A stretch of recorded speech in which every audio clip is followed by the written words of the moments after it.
தான் உபதேசம் வாங்கிட்டார். அதே மாதிரி ஒரு அந்தனர் இவரை நமஸ்காரம் பண்ணி எனக்கு நீங்க இந்த ராமநாமத்தை உபதேசம் பண்ணணும் அப்படின்னு கேட்கிறார்.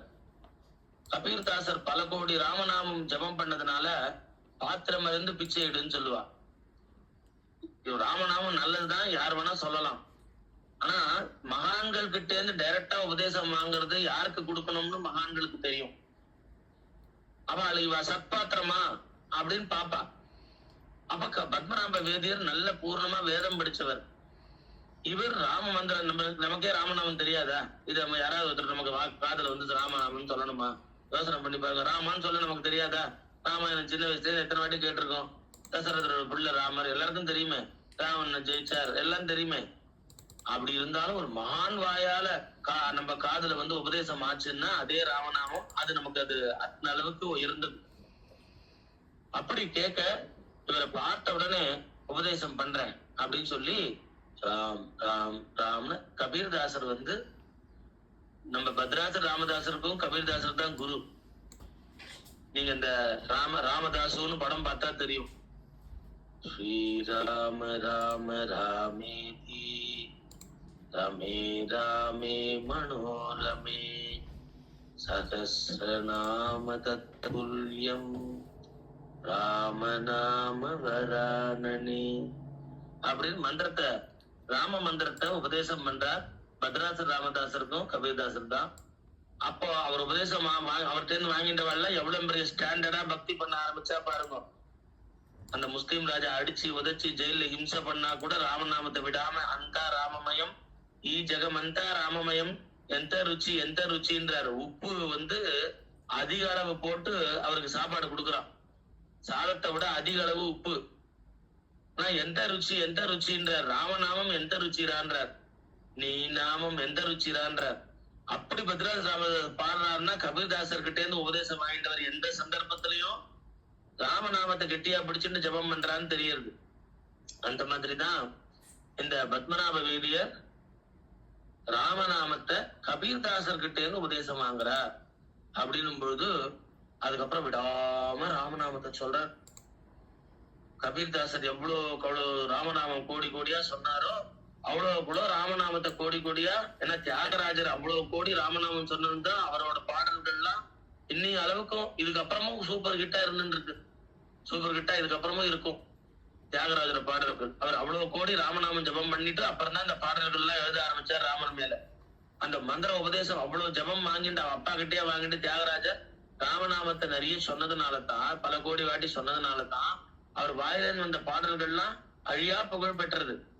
சோ அவ்வளவு ஜபம் பண்ணணும். மகாபரிவாலே பட்டத்துக்கு வரும்போது முதல்ல எனக்கு ராமநாமத்தை எங்க அம்மா சொன்னா, எந்த சந்தர்ப்பத்திலயும் உனக்கு பயம் ஏற்பட்டா எந்த சந்தர்ப்பத்திலையும் நம்ம சொல்றோம் இல்லையா, ஆபதாம ஹர்த்தாரம் தாத்தாரம் சர்வசம்பதாம் லோகாபிராமம் ஸ்ரீராமம் பூயோ பூயோ நமாமியாம் ரக்ஷயதாம் ராமலக்ஷ்மணம்னா. ராமலக்ஷ்மணன் ரக்ஷ மாதிரி காப்பாத்துவார் நம்மள.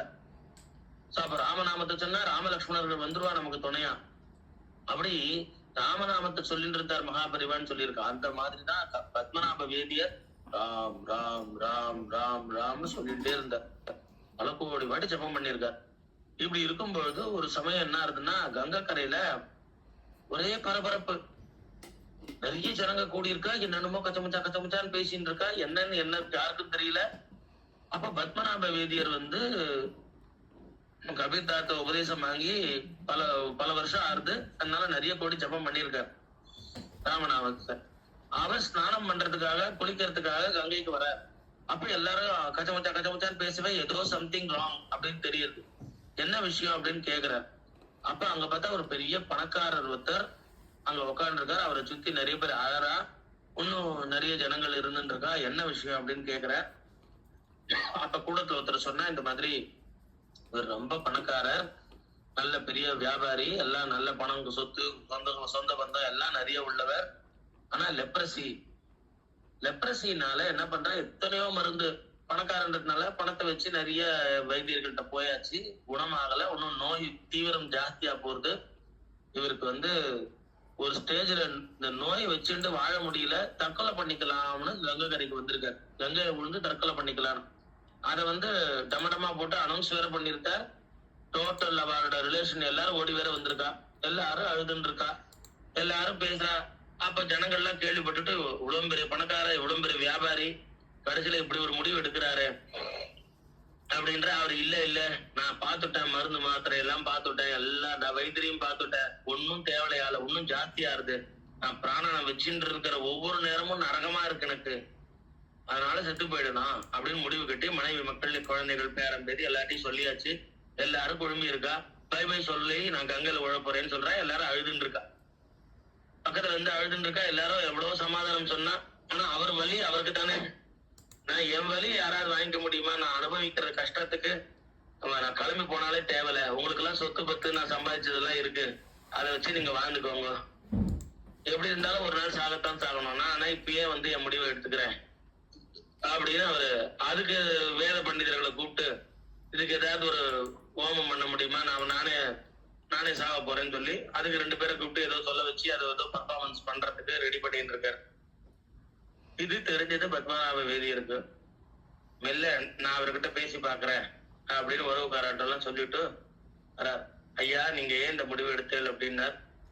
உங்களை பார்த்தா நல்ல சாஸ்திரங்கள் படிச்சவர் மாதிரி தெரியுது, ஜோசியம் அது இதுன்னு எல்லாம் தெரியும், எனக்கு என்ன விதி இருக்குன்னு தெரியல எனக்கு, நான் இப்ப உழுந்துட்டாதான் கரெக்ட். என்ன அவஸ்தப்பட்டுன்னு இப்ப நான் பேசும்போதும் அவஸ்தப்பட்டுன்னு பேசிட்டு இருக்கேன், என்னால ஒரு க்ஷணம் கூட பொறுக்க முடியல. இந்த மாதிரி பல நாள் பார்த்தாச்சு நரகம், தூக்கமே கிடையாது, உடம்பெல்லாம் சீவடியுது, மனைவி மக்கள் கூட கிட்டக்க வர யோசனையா இருக்கு. அவளுக்கெல்லாம் யாரோ வேலைக்கார வைக்கலாம்னா அவளும் வந்து எத்தனை நாள் தான் பொறுமையா நமக்கு சர்வீஸ் பண்ணுவா. அப்படி உடம்புல சீவடிகிறது, லெப்பரசி இருக்கு, நான் ஏன் உயிரை வச்சிருக்கணும் சொல்லுங்க நீங்களே, நீங்க பார்த்தா வேதம் படிச்சவர் மாதிரி இருக்கு, சொல்லுங்க எனக்கு அப்படின்னாரு. இல்லப்பா நம்மளா தற்கொலை பண்ணிட்டா அது மகா பாவம், அது நிம்மதி கிடைக்கும்னு நினைக்கிற, ஆவி ரூபத்துல நம்ம அவஸ்தப்பட்டுதான் இருப்போம், அப்ப இதோட இன்னும் கொடுமையா இருக்கும்பா அப்படின்றார். அது எனக்கு தெரியாது, அந்த அவஸ்தையை பத்தி நமக்கு தெரியாது இல்லையா, நமக்கு இப்ப இன்ஸ்டன்ட் ரிலீஃப் வேணும் அப்படின்ற மாதிரி நம்ம நினைப்போம்.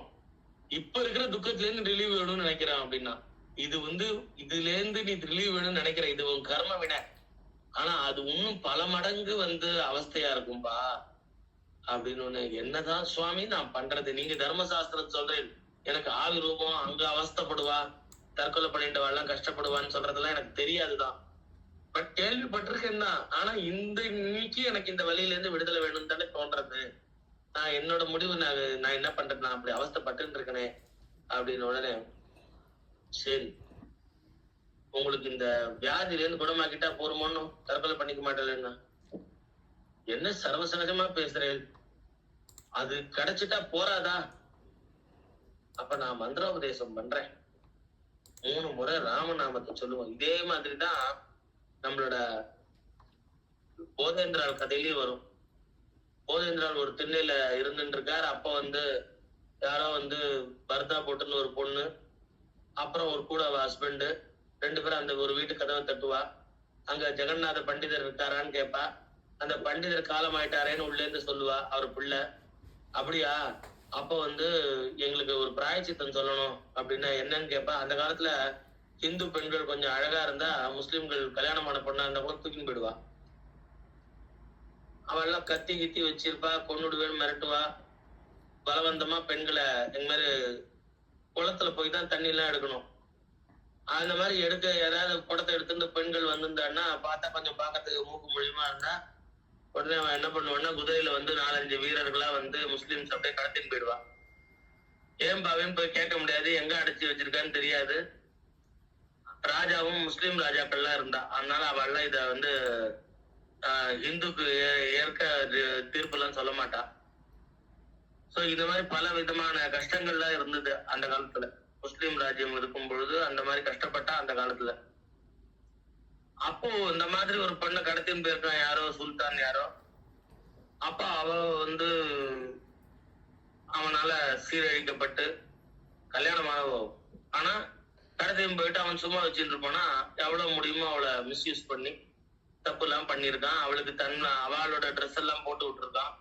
கொஞ்ச நாள் ஆச்சு, கொஞ்சம் அவனோட பிடி கொஞ்சம் டைட்டா இருந்ததை விட கொஞ்சம் நார்மலா இருக்க ஆரம்பிச்சது. இவ பார்த்தா ஒரு யோசனை வந்தது, இவன்ட்ட நம்ம நல்லபடியா ஒரு 2 வார்த்தை பேசினா நம்மள கொஞ்சம் ஃப்ரீடம் கொடுப்பான், அதை வச்சு தப்பிச்சு போயிடலான்னு யோசனை பண்ணான். ஆனா மாச கணக்கா ஆயிடுத்து அவன்கிட்ட கஷ்டம் அனுபவிச்சு. ஆனா கொஞ்சம் ஆசையா, சரி நான் வந்து நீங்களே வீரன் பெரிய வீரன் சூரன் தெரிஞ்சுட்டேன். நான் வந்து உங்களுக்கே பத்தினியா இருக்க முடிவு கட்டிட்டேன்னா பார்த்தான். அப்படியா அப்படின்னா, ஆமா உங்களுக்கு 10வது பத்தினியா இருந்தா கூட பரவாயில்ல, எனக்கு உங்களுக்கு சேவகம் பண்றது முடிவு கட்டிட்டேன் அப்படின்னா. சரின்னு அவளுக்கு ரொம்ப பாதுகாப்பு எல்லாம் போட்டிருந்த வீரர்களுக்கு ஆள் எல்லாம் போட்டிருந்தெல்லாம் விட்டுட்டு, சரி நீ சமைச்சு கொடுன்னா சமைச்சு எல்லாம் ஏதோ கொடுத்தா சாப்பிட்டா. ரொம்ப நல்லா இருக்கு, இந்த டேஸ்டா நான் சாப்பிட்டது இல்லை. அவன் எல்லாம் நான்வெஜ் சாப்பிட்ட பழக்கம், இதெல்லாம் சாப்பிட்டது இல்லையே. இவன் வந்து பிராமன் பொம்பளை பாவம். அதெல்லாம் சாப்பிட்டு நல்லா இருக்கு எல்லாம் சொன்னா கொஞ்சம் சிரிச்சு பேசுற மாதிரி பேசி, சரி இப்போ குளத்துல இருந்து தண்ணி எடுத்துன்னு வரணுமே அப்படின்ட்டு நான் போய் எடுத்துன்னு வந்துடுறேன், நீங்க பாருங்க சாப்பிட்டுருங்க, நான் பண்ணி கொடுத்தத இதோ வந்துடுறேன், ஒரு 10 நிமிஷத்தை வந்துடுவேன் அப்படி இப்படின்னு சொல்லி ஏதோ சமாதானம் சொன்ன மாதிரி சொல்லி அவனும் நம்பினா. உடனே தண்ணி குடத்தை எடுத்துட்டு இப்படி இப்ப வந்து வரா மாதிரி வெளில வந்தோ அப்படியே தப்பிச்சு ஓடி ஹஸ்பண்ட் இருக்கிற இடத்துக்கு ஓடி வந்துட்டான். தப்பிச்சு வந்துட்டா அவன்கிட்ட வந்தா அவனும் பார்த்தான், ட்ரெஸ் மாதிரி இருக்கே இவளை பார்த்துட்டு அப்புறம் தான் மனைவின்னு புரிஞ்சுட்டான். நான் உன்னை நம்புறேம்மா, நான் இத்தனை நாளா நான் சீர் கெட்டுதான் போயிட்டேன் அவன்கிட்ட. ஆனா நான் அவன்கிட்ட எவ்வளவு நாளும் நம்ம எப்படா தப்பிச்சு வருவான். அவனோட பாதுகாப்பு ரொம்ப கதவை அடைச்சு போச்சு, ரொம்ப டைட்டனா இருந்தது. அவன்கிட்ட இருந்து எப்படி வந்து ஒரு தந்திரம் கையாளுறதுன்னு பார்த்தேன். கொஞ்சம் அவன்கிட்ட நடிச்சா, ஆசையா இருக்கிற மாதிரி நடிச்சா கொஞ்சம் நம்மள வந்து விடுவான்னு தெரிஞ்சு எப்படி சீரழிச்சிட்டான். சோ நடிச்சா அப்படின்ட்டு சரின்னு கொஞ்ச நேரம் அவன்கிட்ட அன்பா இருக்கிற மாதிரி அவனுக்கு சமைச்சுக்கு மிச்சு அதை போட்டு கொஞ்சம் நல்லதனமா பேசி அப்புறம் கொஞ்சம் தண்ணி எடுக்க வெளில அலோவ் பண்ணா. அப்படி குடத்தை எடுத்துன்னு ஓடி வந்துட்டேன் நான் இப்போ அப்படின்றா. எனக்கு புரியுறது, நான் ஏத்துக்கிறேன், பரவாயில்ல, நீ என் மேல அன்பு வச்சேன்னு தெரியும், நீ இங்க வந்திருக்க. ஆனா உன்னை கடத்தின்னு போயிட்டான்னு இத்தனை நாள் நான் ஊரு கூடி எல்லாருக்கும் அழுது எல்லாம் பண்ணி இந்த மாதிரி பாவிகள் பண்றாங்கன்னு ஊர் மக்கள் எல்லாம் சொல்லி மனசை தேத்திக்கவும் சொல்லி இப்படி ஆயிருக்கு. இப்ப இதே வீட்டுல உன்னையும் வச்சு நான் வாழ்ந்தேன்னா ஊர் மக்கள் எல்லாரும் உன்னை இப்படி கெட்டு போனதானே, நீ விரும்பி கெட்டு போல இருந்தாலும் அதை சொல்லுவாள் இல்லையா. நம்ம வீட்டுல எல்லாரும் ரிலேஷன்ஷிப் வச்சுப்பாளா? நவராத்திரிக்கு நம்ம உங்ககிட்ட இருந்து இப்ப ஒரு பேச்சுக்கு சொல்றேன், நீ குங்குமம் கொடுத்தா வாங்கிப்பாளா? அதை பண்ணுவாளா, இதை பண்ணுவாளா? நம்ம வீட்டுல நீ சிராத்தம் பண்றோம், தேவசம் பண்றோம் அப்படின்னா யாராவது சாப்பிட வருவாளா நீ சமைச்சா? அந்த காலத்துல கொஞ்சம் ரொம்ப பாப்பாள ஆச்சாரம் அப்படி இப்படின்னு அதுக்காக அவன் சொல்றான். எனக்கு ஒண்ணு ஓகே தான், நம்ம இதுக்கு என்னதான் பிராயச்சித்தம் பண்ணா அப்ப வந்து ஊரே ஒத்துக்குமே நம்ம பிராயச்சித்தம் பண்ணிட்டோன்னு. அதுக்கு என்ன பண்றது, யார போய் கேட்கறதுன்னா இந்த ஊர்ல ஜனார்தன பண்டிதர்னு ஒருத்தர் இருந்தாரு, அவரை போய் கேட்கலான்னு வந்திருக்கா. அந்த வீட்டுக்கு தான் வந்திருக்கா. ஜெகநாத பண்டிதரோ ஜனார்தன பண்டிதரோ எனக்கு அந்த பேரு கரெக்டா தெரியல. அப்போ அவர்கிட்ட கேட்க வந்திருக்கா. அவர் வீட்டு திண்ணையில இப்ப போதேந்திராள் உட்காந்துருக்கா. இருட்டா இருந்தது, அந்த காலத்துல வெளிச்சம் இல்ல. கதவை தட்டி கேட்கும் போது அப்பா இல்ல, அப்பா இறந்து போயிட்டாலே, ரொம்ப நாள் ஆச்சு அப்படின்னு அவ பிள்ளை சொல்ல. என்ன விஷயம் சொல்லுங்க, நான் சொல்றேன் உங்களுக்கு, எதுக்காக அப்பா இந்த மிட் நைட்ல வந்து தேடி வந்தேன்னு சொன்ன. இவ கதையெல்லாம் சொன்னா, இது மாதிரி என்ன கடத்தின்னு போயிட்டா, நான் தப்பிச்சுன்னு வந்து இப்ப ஹஸ்பண்ட வந்துட்டா. இப்ப நாங்க அவருக்கு வந்து என்னை ஏத்துக்கணும்னு தான் தோன்றது. நானும் வந்து மனசளவுல கெட்டவ கிடையாது. ரொம்ப யோசனை பண்ணி பாருங்க எல்லாரும். சரீரத்துல கெட்ட எவனவத்தை அவளை பாதகம் பண்ணா கூட அவன் மனசளவுல தன் பர்த்தாவிடத்துலதான் பிரியமா இருந்தான். சோ அப்ப அவளை வந்து ஏத்துக்கலாம். மனசளவுல வந்து ஒருத்தர் கெட்டு போயிட்டு சரீரம் பியூரா இருந்தா கூட அது வந்து சாஸ்திர விரோதம். அப்ப அந்த மனசுதான் டோட்டலா கடவுள் பார்க்கிறான்றத புரிஞ்சுக்கோங்க எல்லாரும். சோ கடவுளோட அனுகிரகம் எப்ப கிடைக்கும்னா மன தூய்மை அது இருந்துருச்சுன்னா எதை பத்தியும் கவலைப்பட வேண்டாம். ஆனா மன தூய்மை இல்லாம வெளியில நீ எவ்வளவுதான் யோக்கியமா இருந்தா கூட மன தூய்மைன்னு ஒண்ணு இல்லாம இருந்தா அப்ப கடவுள்கிட்ட அனுகிரகம் பெறது ரொம்ப கஷ்டம். அதனால்தான் மனசை பார்த்துதான் நல்ல வாழ்வை மாத்துவான். ஏ மனமே கலங்காதே அப்படின்னு சொல்றான். மனசு அப்போ ரொம்ப பியூரா இருக்கணும் அப்படின்னும் போது அந்த மனசு சஞ்சலமா இருக்கு, எனக்கு அனுகிரகம் பண்ணுங்கன்னு அந்த மாதிரி இருந்ததுன்னா, சஞ்சலமா இருந்ததுன்னா கடவுள்கிட்ட போய் பிரார்த்தனை பண்ணுங்க, எனக்கு ஸ்டடி பண்ணுங்க, மைண்ட் பியூரா இருக்கணும், எனக்கு கிருபை பண்ணுங்கன்னு கடவுள்கிட்ட போய் பிரார்த்தனை பண்ணணும். சரி, மனசளவுல கெட்டவ கிடையாது. அப்படி இருக்கும்போது இந்த ஹஸ்பண்ட் ஏத்துக்கிறதுக்காக இங்க தர்மசாஸ்திரம் தெரிஞ்சுக்கிறதுக்காக வர அவ வீட்டு பையன் சொல்றான். அப்போ 3 வாட்டி ராமநாமம் சொல்லு, உன் தோஷம் எல்லாம் போகுன்றான். அப்போ அந்த உள்ள இருந்து அந்த பையனோட அம்மா வரா. ஏன்னா ஹஸ்பண்ட் செத்து போயிட்டா, பட் என்னைக்கோ ஆச்சு அது. அவ அம்மா வரா. என்னடா நீ இப்படி தப்பு பண்ணிட்ட, உங்க அப்பா தர்மசாஸ்திரம் எல்லாம் எழுதியிருக்காடா, 3 வாட்டி ராமநாமன் சொல்ற, ஒரு வாட்டி ராமநாமன் சொன்னாலே பாவங்கள் எல்லாம் போறதுடா அப்படின்னு சொன்ன உடனே இந்த இவா 2 பேருக்கும் அதுக்கு வந்து அப்பா நம்ம பாவம் போறதுன்னு இருந்தாலும் இருக்கலையோ, திண்ணையில உட்காந்து கேட்டு இருந்த போதேந்திராவுக்கு உடனே எழுந்து உள்ள வந்துட்டார். உள்ள வந்து, நான் இந்த மாதிரி சன்னியாசி, இந்த வழியா வந்தேன், இந்த திண்ணையில உட்காந்துருக்கேன், நானு ஜெபம் பண்ணிட்டு இருந்தேன், கரெக்டா இவ 2 பேரும் வந்தது நான் எல்லாம் பார்த்துட்டு தான் இருக்கேன், எல்லாத்தையும் கேட்டேன் நானும். அப்போ நீங்க அந்த ஒரு வாட்டி ராமநாமன் சொன்னாலே அத்தனை பாவம் போகும்னு சொல்றேளே, அப்படின்னா அதுக்கு உங்க ஹஸ்பண்ட் இதுக்கு சப்போர்ட்டா எழுதின அந்த தர்மசாஸ்திரங்கள்லாம் புக்கை கொடுங்க எனக்கு, நான் அதை படிச்சு பாக்குறேன், நான் பல பேருக்கு இதை விளக்கணும் அப்படின்னு சொல்லி போதேந்திராள் அங்க வந்து அவளோட எழுதின கிரந்தங்கள்னு சொல்லுவா, புக்ஸ் எல்லாம் எழுதியிருக்காரு அவ ஹஸ்பண்ட், நிறைய ராமநாம மகிமேன்னு. அதெல்லாம் வாங்கி படிக்கிறார். படிக்க படிக்க படிக்க ராமநாமம் எவ்வளவு வசத்தியானது, தாரக மந்திரம் ராமநாமம். காசிலேயே விஸ்வநாதர் என்ன பண்றார், இறக்குறவா காதுல ராமநாமத்தை சொல்றார், முக்தியை கொடுக்கிறார், அவ்வளவு உயர்ந்தது ராமநாமம் அப்படின்றத வந்து எல்லாத்தையும் படிச்சு பார்த்துட்டு போதேந்திராவுக்கு ஆனந்தம் வருது. நீங்க ஊரை இந்த டமடமா அடிச்சு ஊரை கூப்பிட்டுங்கன்ற, இந்த கிராமத்துல அத்தனை பேரையும் கூப்பிட்டுங்க, உங்களை வந்து நான் வந்து ஊரையே ஒத்துக்க வைக்கிறேன் அப்படின்றார். சரின்னு அது மாதிரி ஊர்ல அந்த கிராமத்துல எல்லாரையும் கூப்பிடுறா. எல்லாரும் வந்துட்டு இவளை பார்த்துட்டு, ஓ இந்த பொம்பளையா இதுங்கோ அப்படின்னு ஒருத்தர் லேடிஸ் எல்லாம் ஒருத்தர் அன்னைக்கு அந்த சுல்தான் உலகத்தை கடத்தின்னு போனா, நான் தான் அப்ப கூட தண்ணி பிடிச்சிட்டு இருந்தேன், அழகால என்ன பிடிச்சி இழுக்கல, இவ்வளவு பிடிச்சி இழுத்துன்னு போனானே, குதிரை மரத்திக்கும் போனானே, இத்தனை நாள் கழிச்சு வந்திருக்காளே, அதுவும் அவன் போட்டிருக்கிற ட்ரெஸ் எல்லாம் போட்டு இருக்காளே, எப்படி எடுத்துப்பான் அவன் ஹஸ்பண்டு அப்படின்னு இவெல்லாம் ஒருத்தர் பேசிட்டு இருக்கா. எல்லாத்தையும் பார்த்தார் போதேந்திரன். இப்போ இந்த அம்மா வந்து இந்த பர்தா போட்டு இருக்கா, இவ கெட்டு சீரழிஞ்சிருக்கான்னு எல்லாருக்கும் தெரியும், சரியா விடுங்க. இப்ப இவ மனசளவுல புனிதமானவள், போர்ஸ் பண்ணி இழுத்துன்னு போனா இவளோட பாவம் அறியாத அப்பாவிவோ, இவ என்ன பண்ணுவோ, அங்க போய் அடைச்சி வச்சு இத்தனை நாள் கொடுமைப்படுத்தி இருக்கான், இவ என்ன பண்ணுவோ, இதெல்லாம் இவ பக்கத்துல உண்மையான நியாயம் இருக்கு. இப்ப சந்தர்ப்பம் கிடைக்கும் போது தப்பிச்சு வந்திருக்கா, இவளை இவ ஹஸ்பண்டோட இருந்து அவ ஹஸ்பண்ட் ஏத்துக்கிறதுக்கு தயாரா இருக்கான், அவன் இவளோட அன்பை புரிஞ்சிட்டவன், ஊரெல்லாம் ஏத்துக்கணும் இல்லையா, அவன் எல்லாம் ஊரும் நடுவுல தானே நம்மளும் வாழ்ந்தானோம், அதனால எல்லாரும் நீங்க ஏத்துக்கிறதுக்கு ஒரு இறைவனே வந்து ஒத்துண்டா நீங்க எல்லாம் ஏத்துப்பேன்னு நான் நம்புறேன். இவ என்ன பண்ணலாம், இவளோட ராமநாமம் ஒரு வாட்டி சொல்லி இந்த குளத்துல, அங்க ஒரு குளம் வருது, குளத்தை மூழ்கி எழுந்துக்கிட்டோம். இப்ப இவ போட்டு ட்ரெஸ்ஸோடயே இவ குளத்துல மூழ்கி எழுந்துக்கிட்டோம், நல்ல முக்கு போட்டு எழுந்துக்கிட்டோம், ராமநாமம் ஒரு வாட்டி இவ சொல்லட்டும். அப்படி சொன்னவளுக்கு இறைவன் இவளுக்கு இவ புனிதமானவள் தான், இவள் மனசளவுல கெட்டவள் இல்ல அப்படின்னு இறைவனே அங்கீகரிச்சு ஏத்துக்கோங்கன்னு சொன்னான்னா இவ இதே ட்ரெஸ்ல வெளில வரமாட்டான். போட்டுன்ற ட்ரெஸ்ல ஒரு குளத்துல மூழ்கி எழுந்தா நம்ம எல்லாம் என்ன ஆகும், அதே போட்டுன்ற ட்ரெஸ் ஈரமா வெளில வருவோம், அவ்வளவுதானே. ஆனா இறைவனோட கருணைன்றது மட்டும் இவ பார்வை இவ மேல பட்டுதுன்னா, ஊர் உலகம் எல்லாம் ஏத்துக்கணும் என்ன பட்டுதுன்னா, இவ வேற ட்ரெஸ்ஸோட நம்ம இந்து மத சின்னத்தோட வருவா. என்ன சொல்றேன் அப்படின்னா, என்னவெல்லாம் ராமா ராமா நீங்க இந்த ஒரு மிரக்கல் பண்ண போறதுன்னா ராமனோட கருணை வரப்போறதுன்னா சந்தோஷம்னா, அதே மாதிரி அம்மா இந்த ட்ரெஸ்ஸோட நீ இறங்குற குளத்துல ராமா சொல்லி ஏந்துவா, நீ தூய்மையானவள் நான் நம்புறேன். ஏன்னா ஒவ்வொருத்தரை பார்த்த உடனே புரிஞ்சுப்பேன், நான் சன்னியாசி, உன் கண்ணை பார்த்தே புரிஞ்சுட்டேன், நீ அவ்வளவு பவித்திரமானவள், உன்கிட்ட தோஷம் இல்ல, தைரியமா இறங்குமா, ராமன் துணை இருப்பான்னு சொல்ல அவர் ராமான்னு சொல்லி அப்படியே மூழ்கி எழுந்துக்கிறா. பார்த்தா நம்ம இந்து மதத்தை சின்னத்தோட, அவளுக்கு பூவும் பொட்டோட, அவளோட ட்ரெஸ்ஸே வேற மாதிரி இதோட வந்துட்டு வெளில வந்தா.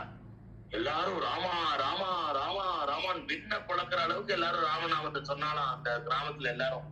உடனே போதேந்திரன் சொன்னால, அம்மா அந்த ஜெகத்தெல்லாம் காப்பாத்துற அந்த ராமனே உன்னை அனுகிரகம் பண்ணிருக்கார், இப்ப நான் முதல்ல மத்தவாள்லாம் உங்க வீட்டுக்கு வந்து சாப்பிடுவா, உங்க வீட்டுல ஒரு ஃபங்க்ஷன்ல இருந்தா பிராமணா எல்லாம் சாப்பிடுவாளா, ஐயோ இவ வந்து கெட்டவளாச்சு எல்லாம் நினைச்சுக்க போறா, முதல்ல ஆளா நான் உங்க வீட்டுல பௌத்தி புக்ஷாந்தேகி இன்னைக்கு நீ சமைச்சு போட்டு நான் சாப்பிட்றேன்னா. எக்ஸலண்டான அவளோட அந்த ராமன் ஏத்துட்டா அப்புறம் வேற என்ன.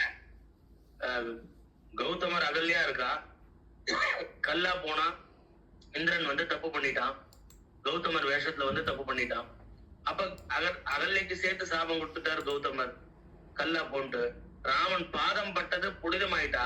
பதிவிரதைகள்ல முதல்ல வந்து அகல்யா சீதா தாரா மண்டோதரி திரௌபதி ததா, முதல்ல சீதைக்கும் முன்னாடியே அகல்யா சீதா தாரா மண்டோதரி. அப்படின்னா என்ன, ராமன் பாதம் பட்டதுனாலேயே அவள் புனிதமாயிட்டா, ராமனோட அனுகிரகம் பட்டதுனாலே, சாட்சாத் மகாவிஷ்ணுவோட கிருபை பட்டதுனாலேயே அந்த என்ன கௌதமர் வேஷத்துல வந்து இந்திரன் அப்படி பண்ணிட்டான் அவளை. அப்போ வந்து அகல்ய பாவம் சாப விமோசனம், அகல்யக்கு வந்து கௌதமர் சாபம் கொடுத்துட்டார். ஆனா அவ தப்பு பண்ணவன் இந்திரன். அப்படி இருக்கும்பொழுது ராமரோட அந்த பாதம் பட்டது ராமநாமத்தினால அவள் அப்படியே கல்லா இருந்தான்னா என்ன அர்த்தம்? அப்படியே ராமனை நினைச்சுட்டே உட்கார்ந்து இருந்தா. ராமன் அனுகர் எப்படி சபரிக்கு அனுகிரம் பண்ணாரோ அப்படி கௌதமர் அகல்யக்கு அனுகிரம் பண்ணார். அப்புறம் கௌதமரும் ஏத்துட்டார். சாட்சாத் மகாவிஷ்ணு ஆசீர்வாதம் பண்ணி கொடுத்திருக்காருன்னு கௌதமரும் ஏத்துட்டார். அப்படி ஒரு கருணை ராமன். உண்மையிலே சீத்தை கௌதம கோத்திரம் தான். சீத்தையோட கோத்திரம், சீத்தையோட ஜனகரோட குரு யாருன்னா சதானந்தர்னு பேர். அவர் யாருன்னா கௌதமர் அகல்யக்கு பிறந்த பிள்ளைதான் சதானந்தர். அவர் தான் குரு. அந்த குரு யாரோ, ராஜகுரு யாரோ, அவதான் அவளுக்கு கோத்திரம். அதே மாதிரி ராமருக்கு வசிஷ்ட கோத்திரம் தான். வாசிஷ்ட மைத்ராவண்ண வசிஷ்டர் அருந்ததி, அம்மை மிதிச்சு அருந்ததி பாக்குறதுன்னு சொல்லுவா இல்லையா? அப்ப அந்த வசிஷ்டர் அருந்ததி தான் குரு பத்னி ராமருக்கு. அதே மாதிரி ராமருக்கு பலா இதெல்லாம் கத்துக் கொடுக்கிறார் விஸ்வாமித்திரர். அதனால விஸ்வாமித்திரர் ஒரு குரு ராமருக்கு. சோ அந்த மாதிரி ஆதித்ய ஹிருதயம் அகஸ்தியர் கத்துக் கொடுக்கிறார் ராமருக்கு. அகஸ்தியர் ஒரு குரு. எது யார் கத்துக் கொடுக்கும் போது அவள் ஒரு குரு ஆயிடுறான். சோ ராமர் எல்லாருக்கும் குரு வந்தனம் பண்ணுவார். ஏன்னா அவர் மானிதனா பிறந்ததுனால, அவர் ஸ்ரீமன் நாராயணனா இருந்தாலும் மனிதனா பிறந்ததுனால குரு வந்தனம் பண்ணுவார். அந்த மாதிரி கௌதமர் அகல்யாவை அப்புறம் ராமர் பூஜை பண்றாராம். ராமர் கால் பட்டுதான் அவ கல்லா இருந்த பெண்ணா. என்ன நம்ம கௌதமர் முனிவர் முனிபத்தினியே ராமர் இன்னைக்குமே நமஸ்காரம் பண்ணுவார். ஆனா சீதையே பாத்தீங்கன்னா அந்த கௌதம கோத்திரம் தான். அப்போ தன்னோட மனைவியோட கோத்திரம் அவா, அந்த ரிஷி பத்னி அப்படின்னும் போது உடனே ராமர் அவளுக்கு பூஜை பண்றாராம். ராமராலதான் புனிதம் அடைஞ்ச அந்த அம்மா ராமர் உடனே குரு பத்னின்னு பூஜை பண்றாராம் கௌதமர் அகல்யாக்க. அந்த மாதிரி ராமாயணம் சொல்றது. சோ அந்த மாதிரி நம்ம இந்த அம்மா அப்படி எல்லாரும் கொண்டாடி ராமா ராமா ராமா ராமான்னு சொல்றான். அப்படித்தான் இந்த இடத்துல இந்த பத்மநாப வேதியர் இந்த இவர்கிட்ட இந்த பணக்காரன்ட்ட அந்த வியாபாரம் பண்ற வணிகன், அவர் பணக்காரன், அந்த லெப்பரசி இருக்கிறவர்கிட்ட ராம நாமத்தை 3 முறை சொல்லு அப்படின்னு சொல்லி இந்த கங்கையில குளிச்சு எழுந்துரு, உன் பாவம் எல்லாம் போய், உன்னோட எத்தனையோ ஜென்மத்துல செஞ்ச பாவம் எல்லாம் போய் உனக்கு நல்ல கதி, உனக்கு உடம்பு சரீரத்துல வியாதி இல்லாம ஆயிடும்னா உடனே அவன் சந்தோஷப்பட்டா. அந்த பத்மநாப வைத்தியத்தின் மந்திர உபதேசம் வாய்ந்ததுனால உடனே அவன் 3 முறை ராமநாமன் சொல்லி கங்கையில குளிச்சு ஏந்து வந்தா அப்படியே பல சரீரம், பழைய சரீரம். பணக்காரன்னா எப்படி இருக்கும்? ஒரு மிடுக்கு இருக்கும் இல்லையா? செம்மன எடுத்த சரீரம். இந்த லெப்பரசி எல்லாம் எங்க போன இடம் தெரியல. அப்போ அந்த ஜனங்கள்லாம் அவனை கூடி இவன் சாக போறேன்னு உறவுகாரெல்லாம் வந்திருக்காரு. எல்லாருக்கும் அப்படி ராமா ராமா ராமான் கண்ல அழுகையோட ராமநாமத்தை சொன்னா கங்கக்கரையில எல்லாரும் விண்ண புழக்கிறது ராமநாமம். அப்படி எல்லாரும் சொல்ல பத்மநாப வேதியார் அங்கேருந்து கிளம்பி போயிட்டார். அவர் அந்த பணக்காரன்ட்ட நான் உனக்கு பிராய்ச்சி இது பண்ணேன் இல்லையா, எனக்கு ஏதாவது பணம் கொடு அப்படிலாம் கேட்கல. நான் பண்ணேன் இல்லையா, எனக்கு நீ குருவா ஏத்துக்கணும்னு சொல்லல. அவர் உபதேசம் பண்ணா, மந்திரத்தை சொன்னா, கிளம்பி போயிட்டே இருந்துட்டார். அந்த புகழ் எல்லாம் ராமனுக்கே அப்படின்னு சொல்லிட்டு போயிட்டார். அப்படி இருக்கும்போது அப்போ இந்த விஷயத்தை எல்லாரும் ஜனங்கள்லாம் ஓடி போய் கபீர் தாசர்கிட்ட சொல்றான். இந்த மாதிரி உங்க சிஷ்யன் ராமநாமத்தை சொல்லி அப்படி ஒரு பெரிய மிரக்கல் பண்ணி காட்டினார் கங்கக்கரையில. அப்படியே அது வரைக்கும் அந்த பணக்காரனோட உடம்பு கிட்டக்க நாங்கெல்லாம் போவே முடியல, துர்நாற்றம் அடிச்சுது, தூரக்கேண்டே பார்த்துட்டு இருந்தோம். அவன் அவ்வளவு அளவுக்கு சாகர நிலைமைக்கு வந்துட்டான். பல நாள் வைத்தியம் பண்ணி சரியாகாத சரீரத்துல அவன். ஆனா இவர் அந்த எதேச்சியா அந்த இடத்துக்கு வந்தவர் விஷயம் என்னன்னு கேட்டு உடனே கிருப பண்ணார் உங்க சிஷ்யன் பத்மநாப வேதியர். அப்படியே ராமநாமத்தை 3 முறை சொல்ல சொன்னார். அவன் சொன்னான். அப்படியே பாவம் எல்லாம் போச்சு, கங்கையில குளிச்சு வந்தான். நம்ம பலன்னு தேஜஸ் வந்துடுத்து அவனுக்கு உடம்புல அப்படின்னு எல்லாரும் சொல்ல, ஓ அப்படியா ராமநாம மகிமை அப்படின்ட்டு பேசாம இருந்தார் கபீர்தாசர். அப்போ அங்க இருந்து பத்மநாப வேதியர் நமஸ்காரம் பண்ற. நமஸ்காரம் பண்ண உடனே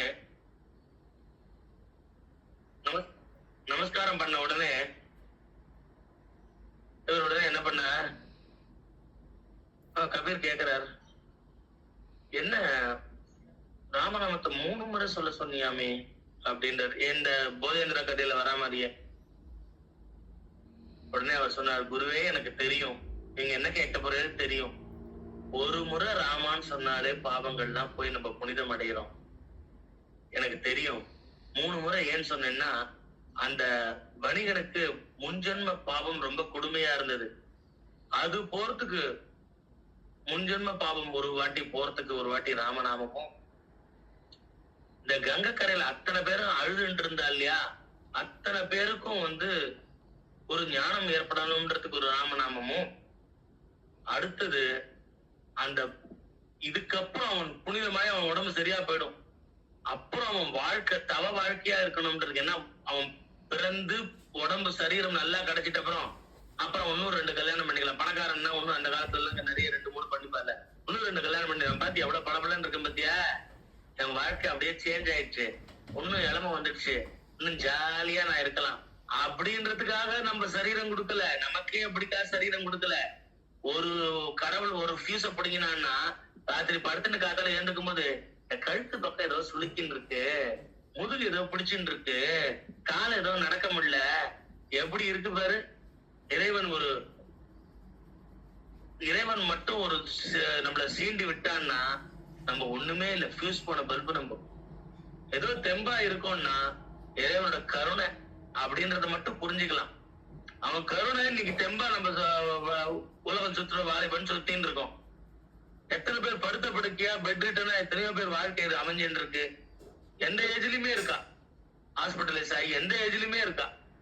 அப்போ இறைவன் நம்மள நன்னா வச்சிருக்கான்னும் போது சரீரத்துல இன்னும் நம்ம பலபலத்தை கூட்டிட்டு இன்னும் அந்த மாயையில மாட்டிக்கிறதுக்காக இல்ல.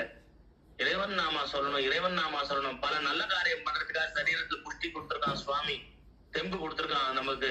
இன்னும் நிறைய தான தர்மங்கள் பண்ணணும், இன்னும் நல்ல காரியம் பண்ணணும், நல்ல எண்ணத்தோட தப்பா வாழ்க்கை வாழணும் அப்படின்னு சொல்லி அப்படி நல்ல நிமிர்ந்து உட்காந்து ராம் ராம் ராம்னு கண்ண முடின்னு சொல்லணும், பகவத் பக்தி பண்ணணும். அதுக்காகத்தான் இறைவன் சரீரத்தை கொடுத்திருக்கான்னு புரிஞ்சுட்டு நம்ம எல்லாம் ராமநாமத்தை சொல்லணும். சோ அந்த பணக்காரனுக்கு திருப்பி நாம இந்த முன்ஜென்மத்தை கர்மா மாதிரி திருப்பி ஏதோ அவன் பாவம் பண்றதுக்கு சரீரம் நல்ல படபடன்னு எடுத்துட்டு இன்னும் 4 குழந்தை பெற்றுக்கிறேன்னு அப்படி கவனம் சிதறக்கூடாது. அவனுக்கு இப்ப தற்கொலை பண்ணிக்கிற போற அளவுக்கு அவனுக்கு உடம்பு கேவலமா போச்சு. இந்த புரிஞ்சுட்டு இந்த சரீரத்தை வச்சு இன்னும் இறைவன் கொடுத்த பிராணன் எவ்வளவு நாள் இருக்கோ அது வரைக்கும் பகவான் நாம சொல்லி தப்போ வாழ்க்கை வாழறதுக்காக அவனுக்கு ஒரு ராமநாமா சொல்ல சொன்னேன். ஒரு ராமாவும் எவ்வளவு உயர்ந்த காரியத்தை பண்ண வைக்கிறது பாருங்க. முன்ஜென்ம கர்மாவை கழிக்கிறது, அங்க இருக்கிற அத்தனை பேருக்கும் ஒரு ஞானத்தை கொடுக்கறது, இவன் வாழ்க்கையும் ஞான வாழ்க்கையா தப்போ வாழ்க்கையா மாறுறது. அதுக்காக சொல்ல சொன்னேன் குருவே, நீங்க ஒரு ராமா சொல்லியே நீங்க இந்த அத்தனையும் 3த்தையும் பண்ண வைப்ப, நீங்க உங்க தபஸ் அவ்வளவு வசதி அப்படின்னு சொல்லி தன் குரு காலில் விழுந்தாராம். எல்லாம் நீங்க குரு போட்ட பிச்சைன்னு சொல்லி காலில் விழுந்தாராம் பத்மநாப வேதியர். எந்த இடத்துலயும் அவருக்கு அகங்காரமே இல்லை. கபீர்தாசர் அவர் தட்டி கொடுத்து, ஆமாம்பா நீ 3 வாட்டி சொல்ல சொன்னது சரிதான், ராமநாமம் எல்லா பாவங்களையும் போக்கி எல்லாருக்கும் க்ஷேமத்தை கொடுக்கும், ராம் ராம் ராம் ராம் சொல்லிட்டு ஒன்னும் சொல்லு நீயும் சொல்லுன்னு சொல்லி உட்காந்து ராமநாமத்தை சொல்ல ஆரம்பிச்சிட்டார் கபீர்தாஸ். பத்மநாப வேதியரும் கூட சொல்லிட்டே இருந்தார். சோ எத்தனை கோடி சொன்னாலும் அவள்லாம் ஒன்னும் சொல்லிட்டே இருக்கா. அதனால அவள்லாம் அழியா புகழ் பெற்று அவ இறைவன்ட்டே இருக்கா. சோ இது கதை நமக்கு உணர்த்தணும், ராமநாமம் எவ்வளவு உயர்ந்தது. பூணல் போட்டிருந்தா காயத்ரி மந்திரம் எவ்வளவு உயர்ந்தது. சோ காயத்ரி மந்திரத்தை பூணல் போட்டிருந்தா காயத்ரி மந்திரமும் விடாம ராமநாமமும் எப்பயும் நம்ம சொல்லிட்டு இருந்தா இந்த ஜென்மா அவ்வளவு புனித ஜென்மாவா ஆகி நம்ம திருப்பி பிறப்பில்லாத ஒரு நிலையை அடையலாம். சோ இதை புரிஞ்சுண்டு எல்லாரும் ராமநாமத்தை நிறைய சொல்லுங்க. பகவான் பக்கபலமா கூட துணையா இருக்கும். ராம் ராம் ஜெய் ஸ்ரீராம், ஸ்ரீராம ஜெய ராம ஜெய ஜெய ராமா, ஸ்ரீராம ஜெய ராம ஜெய ஜெய ராமா, ஸ்ரீராம ஜெய ராம ஜெய ஜெய ராமா. இது மந்திர உபதேசமா எடுத்துட்டு எல்லாரும் சொல்லிட்டே இருக்கலாம். ஸ்ரீராம ஜெய ராம ஜெய ஜெய ராமா, ஸ்ரீராம ஜெய ராம ஜெய ஜெய ராமா, ஸ்ரீராம ஜெய ராம ஜெய ஜெய ராமா. சரியா?